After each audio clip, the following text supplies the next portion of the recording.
Hello, welcome back to the channel. তো চলে এলাম ঈদের পঞ্চম দিনের আয়, কোন সিনেমা কত আয় করলো সেটা জানানোর জন্য। তো পঞ্চম দিনে শুরুতেই বলছি জিন সিনেমার আয় সম্পর্কে। জিন সিনেমার কিছু শো বেড়েছিল পঞ্চম দিনে। এই শো বাড়ার কারণে তারা একটা গ্রোথ কিন্তু দেখতে পেয়েছে। স্টার সিনেপ্লেক্সে 5টি শো চলেছিল, যার মধ্যে 2টি হাউসফুল। আর এই পঞ্চম দিনে তারা আয় করেছে 3,52,000 টাকা।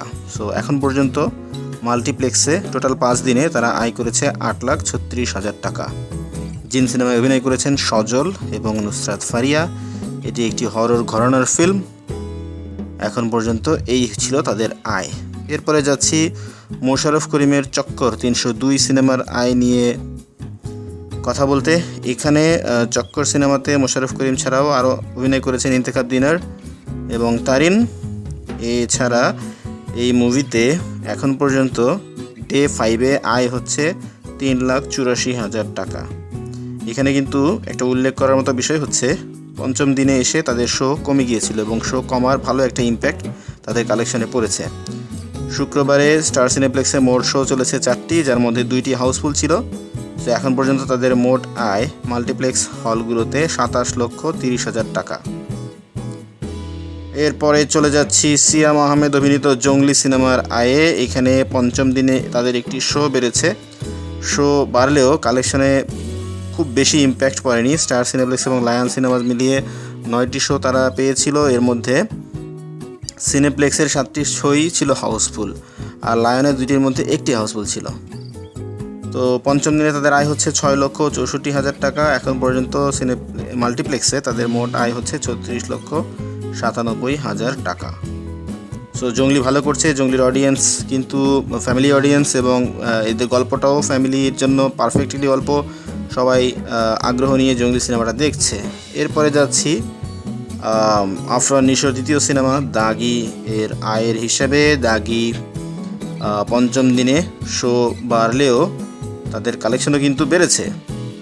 স্টার সিনেপ্লেক্স, লায়ন সিনেমাস এবং মনিহার আর মোমো ইন মিলিয়ে তাদের পঞ্চম দিনে মোট শো চলেছে 40টি। এর মধ্যে সিনেপ্লেক্সের 27টির মধ্যে 24টিই ছিল হাউসফুল, আর লায়ন সিনেমাজের 4টির মধ্যে 3টি ছিল হাউসফুল। মোমো ইনে 4টির মধ্যে 3টি হাউসফুল এবং মনিহার সিনেপ্লেক্সে 5টির মধ্যে 4টি শোই হাউসফুল ছিল। সো পঞ্চম দিনে তারা আয় করেছে 32,37,000 টাকা। আর কোটির ঘরে পৌঁছে গেছে মাল্টিপ্লেক্সের কালেকশনে। এখন পর্যন্ত 5 দিনে তারা আয় করেছে 1,28,00,000 টাকা। নিশোর রিটার্নটা কিন্তু স্মরণীয় হয়েছে বলতে হবে। তারপর হুইজ দ্য নাম্বার 1? অবশ্যই বরবাদ। বরবাদের আয়ে কিছুটা ড্রপ পড়েছে, কজ পঞ্চম দিনে তাদের শোয়ের সংখ্যা কমে গেছে। কেন কমে গেছে এই উত্তর কেউ জানে না, কিন্তু তাদের শোয়ের সংখ্যা কমেছে। শো কমলেও তাদের যে অকুপেন্সি সেটা কিন্তু আগের মতোই রয়েছে। স্টার সিনেপ্লেক্সে, লায়ন সিনেমাস এবং গ্র্যান্ড সিলেট মুভি থিয়েটারে সব মিলে শো চলেছে 50টি, যার মধ্যে সিনেপ্লেক্সের 34টির 31টিই ছিল হাউসফুল।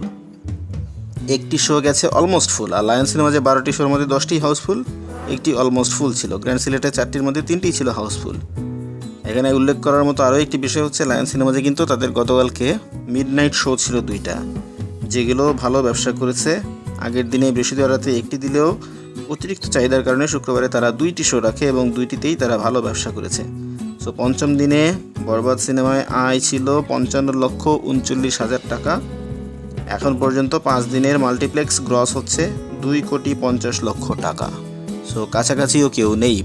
নিকটতম প্রতিদ্বন্দ্বী দাগির চেয়ে দ্বিগুণের চেয়েও বেশি আয় করেছে শুধুমাত্র মাল্টিপ্লেক্সে। আর ওভারঅল বরবাদ গত 4 দিনে কত আয় করেছে সেই সম্পর্কে আমরা কিন্তু একটা ভিডিও করেছি, আপনারা চাইলে আমাদের চ্যানেল থেকে দেখে নিতে পারেন। তো এই ছিল মোটামুটি আমাদের কাছে পঞ্চম দিনের হিসেব।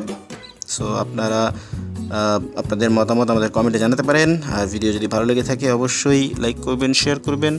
আমাদের চ্যানেলে যদি নতুন হয়ে থাকেন সাবস্ক্রাইব করবেন।